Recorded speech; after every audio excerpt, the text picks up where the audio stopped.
जय माता जी। मैं संध्या शर्मा। आज मैं बात करने वाली हूँ कि हमारे सनातन धर्म के अंदर जो शादी की परंपराएं हैं, जो हमारे यहाँ हिंदू समाज के अंदर शादी विवाह की रस्में ही की जाती हैं, जिसे कि हम जन्म जन्मांतर का बंधन कहते हैं, वो बंधन तब तक पवित्र नहीं माना जाता है जब तक कि उसमें गठबंधन नहीं होता है। वो बंधन तब तक पूर्ण नहीं माना जाता है जब तक कि उसमें गठबंधन की रस्म नहीं होती है। तो आज यहाँ पे मैं आपके साथ शेयर करने वाली हूँ कि गठबंधन का हमारे वैवाहिक जीवन में क्या महत्व है और कैसे इसमें हमें सारे ग्रहों की एनर्जी मिलती है और कैसे ग्रहों के पॉजिटिव होने से ही हमारे वैवाहिक जीवन का जो गठबंधन है वो मजबूती के साथ खड़ा रहता है और उसमें हर तरीके का सुख पति पत्नी को मिलता है। जैसा कि आप जानते हैं कि विवाह की सबसे महत्वपूर्ण रस्मों में से एक होता है गठबंधन। जब गठबंधन की रस्म शुरू होती है तब उसके अंदर दुल्हन का चुनरी का एक कोना और दूल्हे की शेरवानी का एक कोना पकड़ के उसे आपस में बांधते हैं। लेकिन जब उसको बांधते हैं तो उसके अंदर सिक्का, अक्षत, दूर्वा, फूल और हल्दी डालते हैं। इन 5 चीज़ों के बगैर गठबंधन को पूरा नहीं माना जाता है। और जैसे ही ये गठबंधन होता है तभी उन दोनों लड़के लड़कियों की, जो कि पति पत्नी बनने वाले हैं, उनके ग्रह आपस में जुड़ जाते हैं, उनके विचार आपस में जुड़ जाते हैं। ऐसा माना जाता है कि दोनों परिवारों का गठबंधन भी उसी समय हो जाती है। जैसा कि अपने समाज में कहते हैं कि शादी दो आत्माओं का मिलन नहीं बल्कि 2 परिवारों का मिलन है, 2 लोगों का मिलन नहीं बल्कि 2 संस्कृति का मिलन है। तो इसीलिए गठबंधन इतना महत्वपूर्ण हो जाता है। लेकिन विषय ये है कि गठबंधन इतना महत्वपूर्ण क्यों है।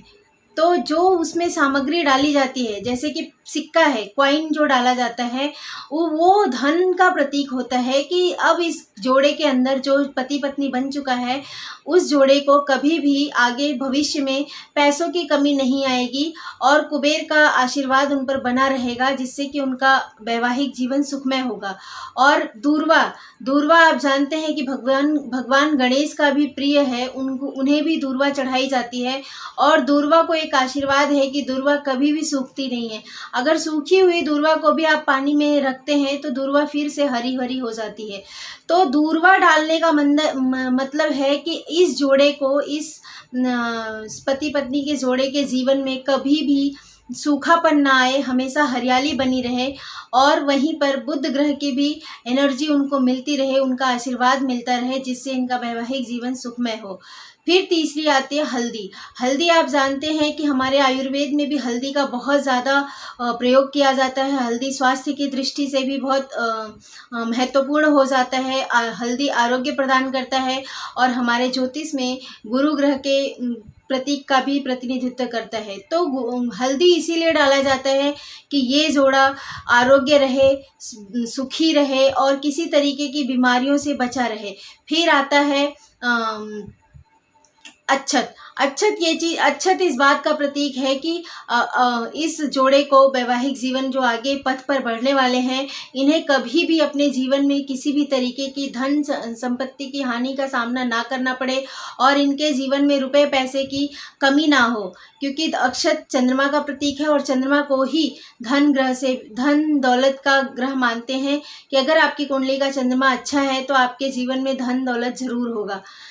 और उसके बाद आता है पुष्प, फूल। आप फूल देखते हैं, खिले खिले बगीचे देखते हैं, उसमें हर कलर के फूल देखते हैं, फूल को देख के मन बहुत खुश होता है। इवन भगवान को भी फूल सबसे ज़्यादा प्रिय है। मंदिर भी हम जब जाते हैं तो सबसे पहले फूल ही चढ़ाते हैं।